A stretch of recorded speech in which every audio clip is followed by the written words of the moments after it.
அணைக்குது கடலை. நரை வந்த பிறகே புரியுது உலகை. நேற்றின் இன்பங்கள் யாவும் கூடியே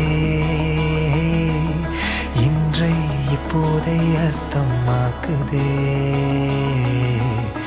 இன்றின் இப்போதின்